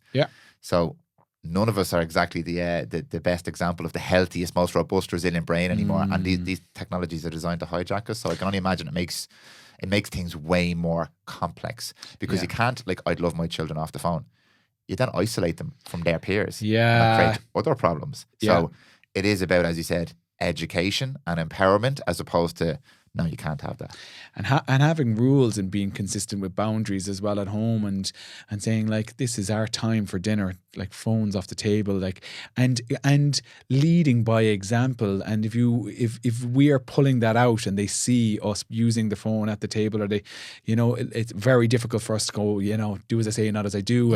And same as if you can create habits where phones don't exist in bedrooms, and that you charge them, the chargers always remain in the kitchen, and you have an alarm clock in your room, and your bedroom is for sleeping, and that should be it. That's where that space is, so you can get away from your thoughts. Very difficult thing to do. And I agree, you can risk isolating your young person by removing their mobile phone, because it's their way of communicating and connecting and being part of a community, which are teenagers, the standard teenagers. They will have a mobile phone. It's a tough game. If you're watching adults struggle with it, how the heck can a young person survive it? And actually, speak of maladaptive behaviors, I'm just thinking of right here, it's popped into my head. Most of us, if we don't have access to our phone, will be extremely tetchy, irritable, defensive, because our phone is our safety space. Yeah. Like, I'm going to challenge everybody listening right now. When's the last time you went to the bathroom and didn't bring your phone? I know. Because there's 5 minutes of silence there. That's terrifying. Yeah. And if you're in the habit of using your phone in certain environments and somebody challenges you on that, it is one of the rawest, it's the quickest way to see somebody turn, is to challenge them on a behavior that gives them comfort and safety from their own mind, from a perceived threat. So we all have this maladaptive behavior now. I'm very aware of mine.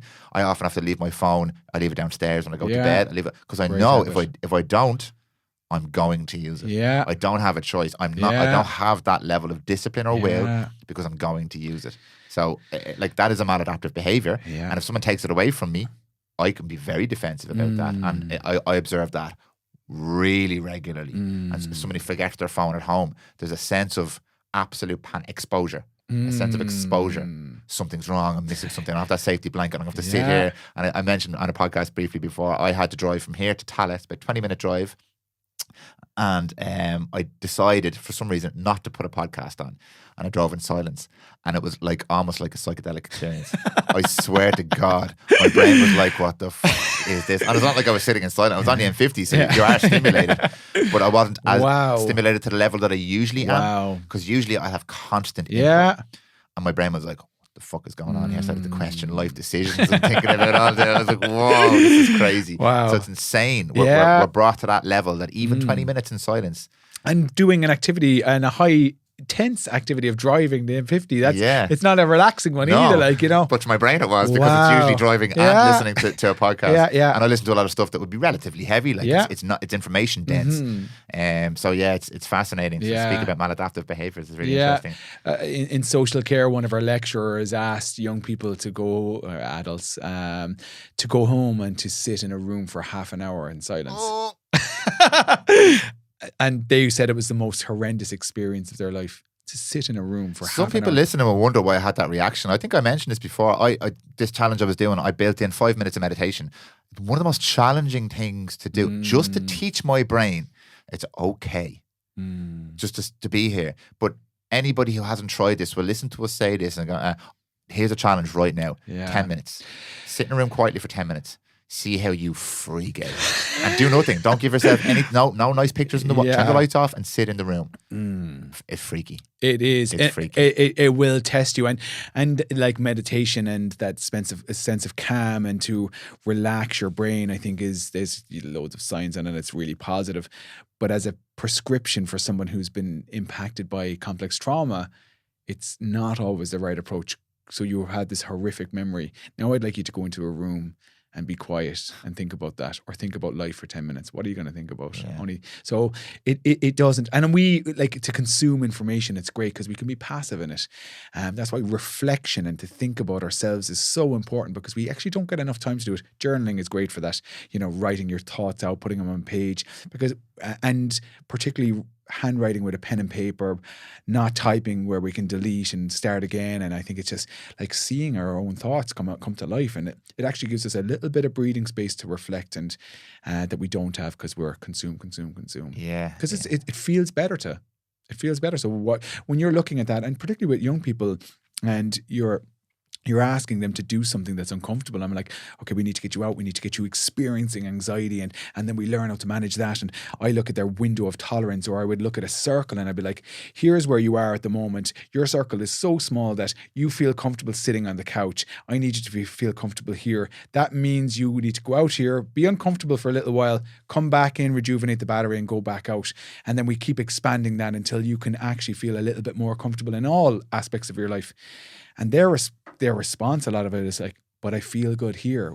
Why would I feel uncomfortable? I'm like, because the longer term result is negative. For a young person working with them, their value is very much at the present. So a mobile phone to feel good, it's like, yeah, whatever. Like, this is great. I feel good now. I don't need to push myself into a level of anxiety. When we as adults are talking about how challenging it is for us, and competent, strong, capable, educated, and we're like, yeah, that's not easy, you know? Yeah. So we have big expectations of young people, and we see things from our lens a lot of the time and what's really important for us and our value system.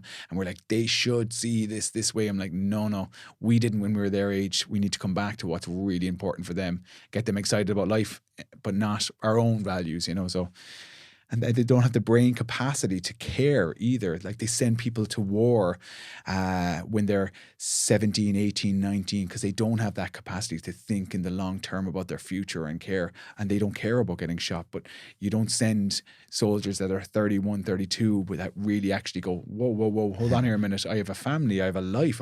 You mean I have another 40 years that I can live being happy? You know, and that gap is, that prefrontal cortex of that planning isn't developed until you're around 23, 24. I think 20, as far as 26. Wow. Do you think one of the most effective tools that we possibly have then is to lead by example? Absolutely. And I think it's difficult for people to see that, but if our kids come home and they hear us speak positively, they see us eating healthy food, they see our relationship is positive, they see us engaging with the community and things are going well, and they see that we're happy, they're learning, they're looking at us. The strongest relationship they have is with us, and they're trying to understand the world by looking at how we interact with it. So if we are coming in the door, we're pissed off, we're grabbing a can of Coke and a Mars bar, we're sitting on our arses and we're saying, get out there and play, it's good for you. They're like, huh? Why'd you get the Mars bar and the can of Coke and I have to go out and do exercise? You're grand. Give me the Mars bar and can of Coke and sit down beside you. So leading by example is huge. And it gives children an opportunity to see this is what it could be like, and things are going well for him. And life is challenging, and talk about the challenges as well. We don't need to completely shelter. We do need to be aware of adult conversations and children conversations as well, because we do have a capacity to process things differently than young kids. Yeah, I could go for all day on this, but I will keep us on track because I have a couple more specific questions for you. The power of environment. You come from a background where I suppose the capacity in which you can do your job or have impact is relatively limited by the system. Because there's certain ways you have to do certain things and there's certain rules, and which in some circumstances are helpful. I understand let me just make this very clear. At scale, I understand the need for systems and structures. But that means that the end user, i.e. the person that you're trying to help or have impact on, usually suffers because there are allowance is probably the wrong word, compromises is probably a better word. Compromises made in the care because of the way the system has to be run and administrated. And we can have arguments all day about the size of these systems and stuff like that, and how maybe it's not the best way to do it. However, the fact remains that the end user is the person who suffers. Now you have a lot more freedom in what you do because you work for yourself, and you obviously still are evidence-based in your practice, and you're using all your experience, you work within the guidelines and stuff like that as well, but you have a lot more freedom to integrate, as you mentioned before, a lot of different types of approach to the work that you do. Where do you see the power and the impact of the environment, and how because you mentioned before about doing different things, going out kayaking and doing stuff like this, which last time I heard the HSE implement kayaking into their therapeutic approach, so it probably may never happen. But where did that come from with you, and how does that what does that look like when you're working with people? So having a strong background in social care and working with teenagers for years, and having the ability to bring them out and apply different things, and seeing where their days were the best. And I think my limitations were restricted with my practice as a social care worker, and I came in to social care thinking I was going to change lives and I was going to do some work with young people and they were going to live amazing, happy lives. And sometimes we never reached that point. Most of the time we didn't. But what I could do is make their day that bit better. Like, my goal was, how can I make today less shit than yesterday? And those goals are easy to accomplish, or easier than you think to accomplish. And then it was true activities. It was true activities based. What's out there? And I was looking then at all the research, because I was studying occupational therapy as I was working within social care. And I was looking at all the research of getting outdoors, how that can reduce anxiety, depression, just being around trees, what that feels like. And then through moving our body and what that feels like. Looking at young people who've been impacted by trauma and their sensory systems, often they would be what we would see as low registration, which might be they're not able to receive sensory input, but they used to love cold water because it was a wake and they could actually feel. So I was like, we need to get out in the cold water. And I could see the difference. So when I was looking at that happening, I was like, my practice needs to look exactly like that. And the biggest thing is, OT can be a mystery for many young people that might be waiting 2 years on a waiting list to get into this clinician, and this miracle stuff is going to happen in a clinic, and the clinics are amazing, the therapists are amazing, but there's an awful lot of pressure. And then you go into a room and then here's your swing, and then you've got your sensory balls, and here's all of these sensory tools, and then you go home and you've none of that, and then you can't apply any of that, and you might have had 6 sessions. There's no magic or research behind 6 sessions will do. And I think that now, because they're under so much pressure, the system, they're even drifting further away from that, just doing parental coaching and just speaking to parents about things you could do. I was like, the toolkit for a young person and is in their environment. Let's go find it. What's close to them that they could have fun, live their life? If it's sensory needs, how can they be met in their community? Looking at a young person walking through a forest, they can engage in messy play. They can get their tactile sensations. They can do vestibular work and proprioceptive work by hanging on trees and dangling. And it's right there. The access is there, except they can do it anytime they want. So I would look at their environment, their immediate environment. I would look at occupations that they could do that they enjoyed, because there's no point in pushing something that they won't have fun with, and then showing, here are the toolkits, this is what you can do, go have fun, and empowering them to live the life that they could be living, and not taking them into a room, fluorescent lights, eye contact, now tell me your deepest, darkest secrets, what's going on, okay, here's some fun activities you can do. That isn't the bread and butter of many OT clinics, and I'm not trying to put them in that lens, because some of them are fantastic, but some positions that's what they're limited to that. I didn't have any of those limitations. I'm very little. I'm not in a clinic. Now, from a profit perspective, I would be better off in a clinic where I'm seeing lots of clients. But from a personal perspective, I adore what I do, and I get excited about work, and I can't wait to do it. And I get to have fun. That is my job. The bones of my job is I get to have crack. So yeah, their environment, it's showing them access to what they can do, because they mightn't realize that actually all of this is on my doorstep. So here's the tools, now go live it. So I find it really interesting, the fact that I noticed this first of all in health, fitness and health, that most people felt like they needed. Now, okay, let me put a caveat to this. I understand the benefits of going to a gym and having a trainer and the accountability and the guidance and all that kind of stuff, but a lot of us assume that we can't do a lot of these things without all of these tools, and it prevents us from doing anything. I often laugh with the different toolkits in health and OT and stuff like that. These toolkits from messy play cost $2,000 for the kit, and you get a box of sand. I'm like, hold on, say that again? A box of sand, but a special sensory sand. I was like, hold on a fucking second, like we've got the beach there. And like trees and wood and rocks and wind and air and all this kind of stuff. And I think I was misguided with this as well before. A lot of people assume when people talk about going outside and getting close to trees, it's a little bit airy-fairy and your man's a bit of a tree hugger here, and fine, that's fine. That's a bit spiritual and stuff. Yeah. There's good research to back all of this. Yeah. Connection with nature. Yeah. The colours, the style of even the style and shape of the room, corners and windows and natural light. And people are like, oh yeah, it's all nice to have. It's like, no, this is research backed. Absolutely. It's just not very sexy and not very monetizable.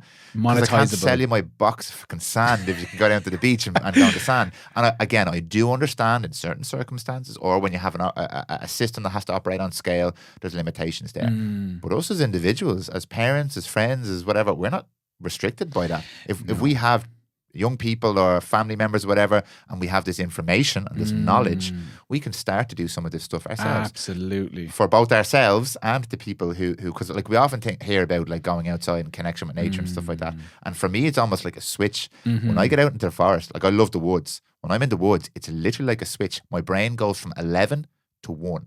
Wow. I'm thinking a thought a minute as opposed to a million thoughts a minute. Like it completely down-regulates me, I suppose, for the technical language. But it's like a switch for me. And I would hypothesize or posit that that's probably the case for most people because that's how we were designed. And the research is catching up, but it will never be as strong as the research for the latest tool or app or whatever the fuck you want to do. Yeah. Just like sitting in silence. Most people say, use the Headspace app. It's still a distraction. It's still guiding you through something. You still have your phone in your hand. You still have your phone in your hand. You're still using that sense of comfort, which is fine as a tool to help you. But ultimately, a lot of the stuff that we need is right there in front of us. But again, there's another element of us that doesn't want to believe it's that simple. It's not easy, but it's quite simple, a lot of this stuff. Yeah, because I think with occupations, we're scientists within that. I'm an occupational scientist. So the literature that I would have had to read and understand the function of the human body and the anatomy, it is complex. The reality is the toolkits are there in our everyday life. The interventions that I would give young people is you need to start doing more jobs around the house, empty the dishwasher, the tasks of actually bending down, squatting, pulling out all the dishes, having to organize, plan, where does this go? There's a whole lot of stuff, and that's just living life. So doing things where you're living, having an experience, the action of doing, just go do it. You'll develop all those skills. There's a lot of young people that are struggling functionally because they're very stagnant. They're not engaging in life. So they're having difficulties with their hand-eye coordination, with just their strength, their posture, all of those, because they're not moving. And there's a whole lot of other stuff that can happen that is related to that. But the reality is there's many young people, and you speak to teachers and they're like, this wasn't the case a few years ago, but we can see that iPads have created stagnant young people, and they've got all their dopamine. They don't need to move. So I think it's the action of doing it, and the brain knows what the body is craving. So like when you start doing these activities and it feels good to you, you just do more of them. If it doesn't feel good, you just stop. And we would look at that when we see somebody and we engage them in sensory therapy. If they seem dysregulated, we immediately stop. If they seem like they're enjoying it, they continue. And actually, sometimes we just get out of the way. And they come in and they'll find what feels good. They'll sit on this, bring them to a playground. You've got swings, you've got slides, you've got climbing bars, you've got the climbing walls, you've got seesaws. All of their sensory needs can be activated at a playground. They can be activated in the beach. Now, there is complexity to sensory integration, and it is very, very complex with specific needs. That it's really helpful to have an OT to talk you through this and say, oh, well, you could. Don't worry. Yeah. Thanks, Jill. So it is, and it's not diminishing that qualification, because I love occupational therapy. I really do see the value in it. But we have the knowledge now. Just hand the power over and show them that it's there. Get out, as you said, the beach, like walking through, feeling sand through your toes, getting in the ice cold water, smelling the sea, like all of those things. You don't need to buy a box for £2 and particularly with all of the sensory tools that I would have. None of them are titled as sensory tools. So I'd have these balance boards and all of my stuff I would buy in Aldi and Lidl. So I can go to somebody and say, you can buy this in Aldi, you can buy this in Lidl. It's £5, it's a tenner. You go to an OT shop, that's €45. Will you put sensory in front of it? Like the swings I would be like, oh yeah, I got that in IKEA. That was €30. You know, and I would show them that this is where you can buy all of this stuff. It doesn't need to be in a specific, it's just, yeah. So I think empowering people to go off and do it and work yourself out of a job. Then you've done your job, and that should be any clinician, anyone in healthcare. We've done our role when our clients aren't looking at us anymore. Yeah, it's an interesting one, isn't it? It's because there's different incentives for different in different contexts. So if you're working for the public service, if you're working for yourself, whatever it is, there's different incentives. Like obviously, if you're working for yourself, because I was a athletic therapist, in the same realm as physiotherapy, and if you were looking at it purely from a business perspective, you want this person to keep coming back. Yeah. So you don't want them fixed.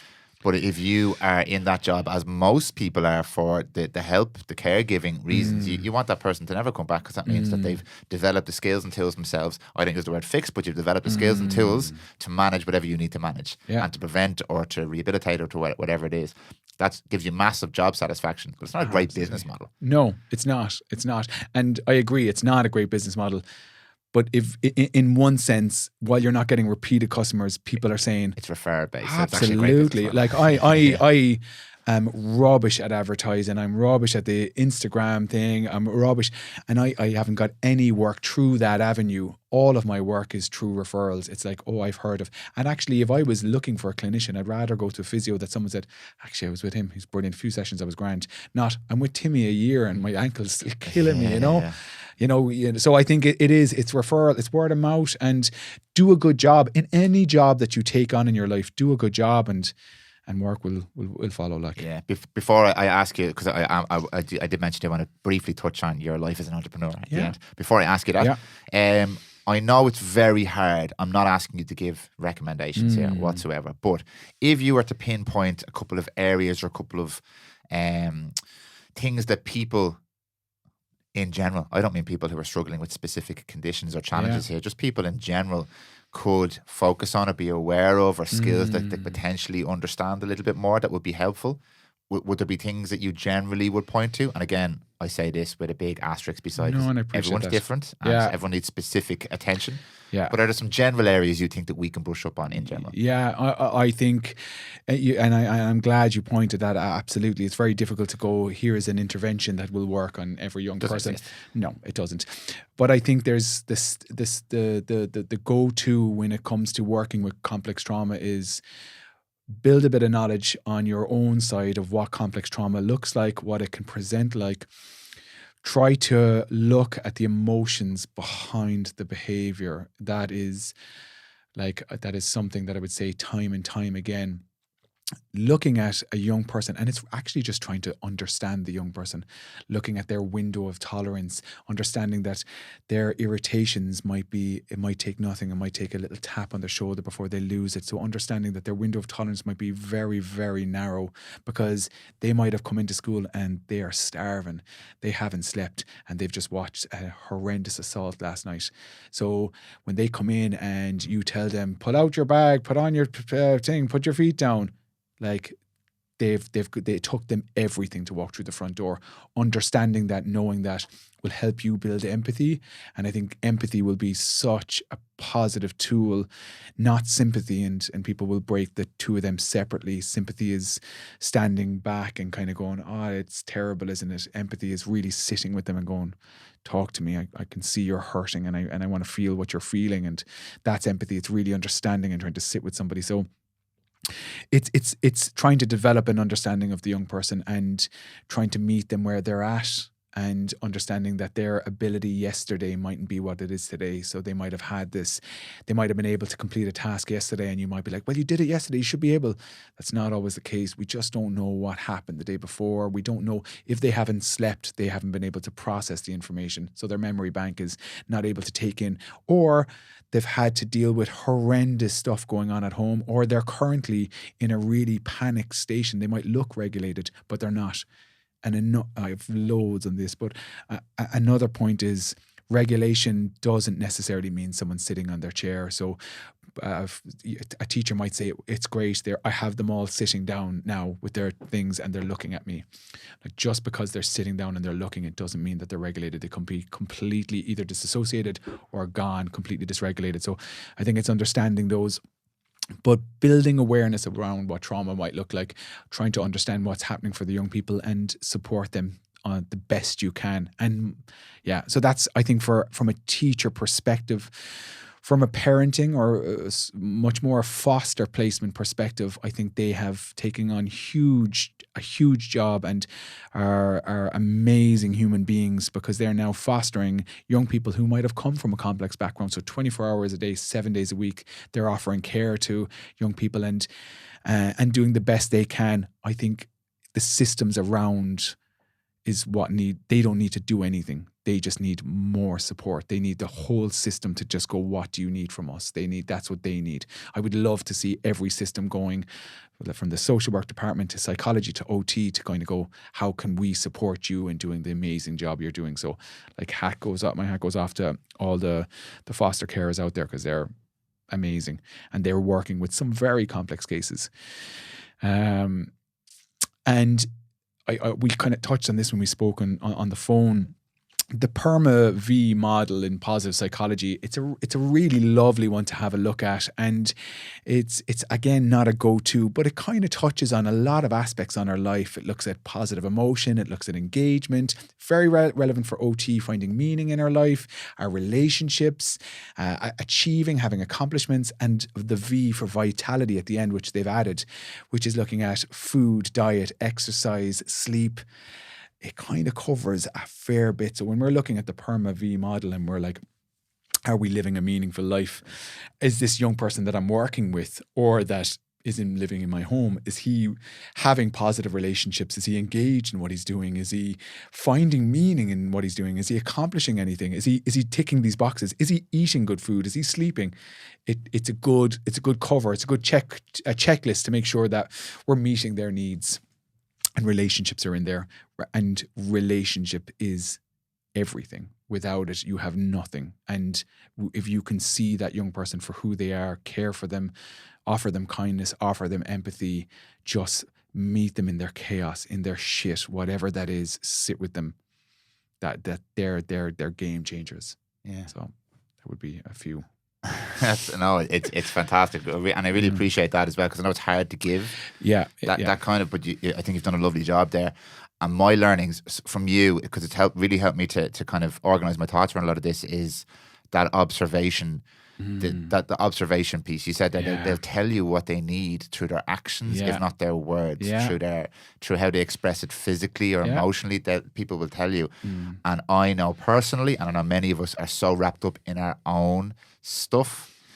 We have emotional reactions to this, especially like if a child doesn't do what you want them to do. Now you're challenging me, and Absolutely. I'm triggered, and I'm being able to remove from that and then observe. I think they're the two most powerful things. And obviously Jill would have spoken to me a lot about this, and you're really helping reinforce and cement that in my head. But I think that no matter what context it is, that's powerful to be able to observe and remove yourself emotionally.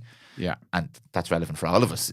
Absolutely. And a very difficult tool, but it's so relevant because we need to take ourselves out of it, because it's very difficult to be met with aggression and meet that with kindness. It's really hard. If somebody spits in your face, what's really going on for you? Yeah. That's a very difficult response, but we need to take ourselves out of it, wipe it away, and come back and go, what has been going on for them? What has led them to this moment? Yeah. So, but that's, And that comes back around as well. If more of us are practicing this, somebody will do it for us as well. Absolutely. Somebody will be able to observe us and help us without reacting emotionally to us too. So absolutely. And there's a lovely story in a book that I read, and it was looking at the response of, there was two kids in a train, and they were like, there was a father there. He was kind of leaning against the barrier, and the two kids were like hanging off people, running around. Everyone in the train was getting annoyed and really frustrated. And they were like, the guy just turns to him, could you just control your kids? And he's like, oh, sorry. They just lost their mother today. And everybody else's response changed because they saw what they had been through, and their mom had just died. So perspective completely shifted from, will that father do something to that man as after losing his wife, and those children don't have a mother? It's like, oh yeah, okay, maybe somebody else has something else going on. So it's opening our mind, and I'm thinking. Yeah, that's really powerful. Yeah. Really powerful. I'm going to let you go shortly, but I do want to ask you before you go. Obviously, a part of what I like to do here is empower myself as well. And you've done a lovely job, really fantastic job of that there. But also part of what I do is run my own business. Yeah. And we spoke about people potentially potentially following their own path in life. And we touched on some of this before we started recording, I know as well, but I often like to think about if somebody has something that they want to do, have a passion for, it's great to be able to do that under your own steam, do it the way you want to do it. Sometimes, like we mentioned, sometimes you're working in ways that aren't ideal. You want to break out of that. Yeah. And again, I'm not one of these who says everyone should quit their job and start a business, because it's a very difficult thing to do. But how have you found that process of working for yourself from a practical point of view? Because oftentimes when you follow your passion, and I don't think anybody who's listened to this can deny that you're passionate about what you do, but when you follow your passion, there's other practical considerations there. If you want to run your business, you obviously have to survive. I speak a lot about personal incentives as well. Sometimes they can muddy the water between, like we spoke about it there with the recurring client model as well. Like there is you can't judge a person who wants to survive and do well in their life and thrive. How have you found that process?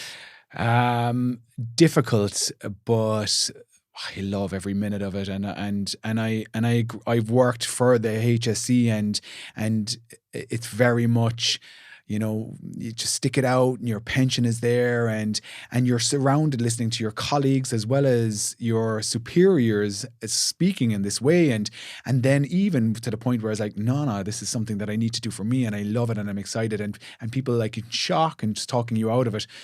But if you have a passion and you're excited about it, I would say you just need to live it, because life is so short and it's not easy to make the leap. And I absolutely have a fantastic partner at home who's been so supportive. I had like somebody behind me to say, go for it, you know, you can do this. And having that is massive.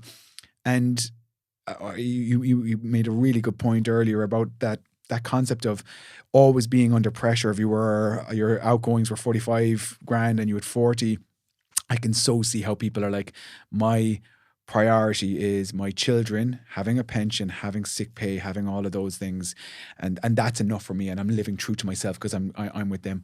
I think there was too much in me. There was too much excitement. There was too much. The day-to-day work was never like that for me. I worked in building sites. I worked in factories. I got into healthcare then, and then I was like, this huge love, this spark came, and I want more, and I want to do more, and I couldn't do that in the realm of being part of an organization because they wouldn't allow me to do what I do, and I love it. It hasn't been easy, but I would encourage people to do it, and I would say we spoke about having mentors and coaches and supports, and there's Start Your Own Business courses out there. There's my own supervisor; she's running a course to teach practice, or for those people who want to start their own business, to do a course. And these are the do's and don'ts of starting your own private practice. The information is out there. It isn't that scary, and when you do make the leap, and when you're doing something you love, you won't turn back. You'll have no regrets. I have none. I have none at all. None. Not single one. It was absolutely the right thing. And as soon as I made that leap, I was like, scary, but I was like, this is so good. This is where, like, if we have knowledge, drive, and we want to apply it, like, this is, you know yourself as an entrepreneur, you need a bit of resilience. It's tough going. You're questioned. You question yourself. You have that imposter syndrome. But you just got to look at what the evidence is. Am I doing well? Am I getting good feedback? Is this work? It's working? Okay, then instill that in yourself and keep going. So, but I love it. Zero regrets. Would totally recommend and support anyone who is seeking to do that same path. Yeah, no, I'd agree and echo everything you've just said there. I think it's fantastic. It's liberating. It's empowering. It's amazing. And this is in no way a reflection on people who don't start their own businesses. There are many ways of living life of purpose, having the impact you want to have. Impact's a big one for me. I want to have impact. I want to help people, and like sometimes people roll their eyes when they hear that, but like if they've listened to you speak or me speak before, you know we're passionate about what we do. I love being able to do this. Like, and don't get me wrong, I am well aware of the privilege I have to sit here on a Tuesday evening and have a conversation with you during business hours, and you're able to drive up here and meet me, and we can build this relationship, and it's a privilege because a lot of people don't have that opportunity, but many of us do. And my biggest regret would potentially be, from everything I've learned from people who've gone before me, is getting to the end and going, shit, I should have done it. Because it was in me. Yeah. And I'm not saying that, as I said, it's the path for everybody. It's absolutely not. And the vast majority of people who start their own businesses end up failing for one reason or another. It's a really difficult path. Yeah. But for me, anyway, it's been empowering. And I have a huge amount of respect for people who follow their path because they decide to, whether that's work for the HSE or work for a company or do whatever it is you want to do. If you follow the path because you want to follow the path, I have a massive, because it's hard. And oftentimes, no matter what direction you take, you do meet resistance. And oftentimes that resistance is much closer to home than you might think. And it's this whole idea of crabs in a bucket, and people to no fault of their own hold you back because they feel held back. You're stepping outside the bounds of what's safe, what's known, and in my opinion, a lot of that is a fallacy. A lot of it is designed to keep us in a certain type of mindset. I'm not going down the road of Illuminati and stuff here now, but I do believe that it's not necessarily conducive to our own sense of purpose. So fair play to you, fair play for what you're doing. I've a huge amount of respect for anybody in the care industry as well, or the care profession, I suppose, not industry, because as we've touched on many times in this conversation, you suffer, I suffer. Yeah. We struggle with our own shit. Yeah. And you're spending your days helping other people. They're not even directly related to you. You're going out of your way. And I have such an admiration for that. I've met so many amazing people on my journey who put themselves out to help other people. But what's really nice is when I see people like yourself who's obviously together. I mean, you've thought about yourself, you've thought about your plans, you've put plans in place. We didn't even touch on the fact that you do endurance sports and stuff like that as well. So you're a capable person, you're competent, you think about yourself. For me, that's even more impressive than people who selflessly give themselves to others, because there's a lack of responsibility there as well. And it's a very Irish thing as well. You become run down because you're helping other people so much. Yeah. Whereas I get a feeling that the better you are as a person or as a business person, as an individual, as a partner, as a father, the more you're going to be able to give to these people. Absolutely. And then you also apply that level as well. So it's not fully selfish. So fair play. Yeah. Thanks, Dan. Thank you so much. Dan, it's been an absolute pleasure. Absolute pleasure. I really, really enjoyed this. So did you enjoy it? Oh, yeah, that's been great. Absolutely. Good. Yeah. First of all, I'll ask you a question. If somebody wants to reach out for a conversation or have a chat with you, can they reach out? Is that okay? Yeah, absolutely. Yeah, I can give you my details, my website, my telephone number, my email address. You're the OT coach on Instagram or on anyway? Yeah, the OT coach, and then it's padraig.theotcoach at Gmail. And I'm www.theotcoach.ie. I'll pop stuff in the notes as well, great. So people can contact you. But look, I've learned a lot there. Thanks. Really enjoyed it. I feel like we've built a nice relationship that's going to continue after this podcast. Great. Yeah, likewise. And hopefully come back up again and fill us in again on what's going on. Definitely. It's been brilliant. Thank you so much. Really great. Thanks, Dan. Thank you so much.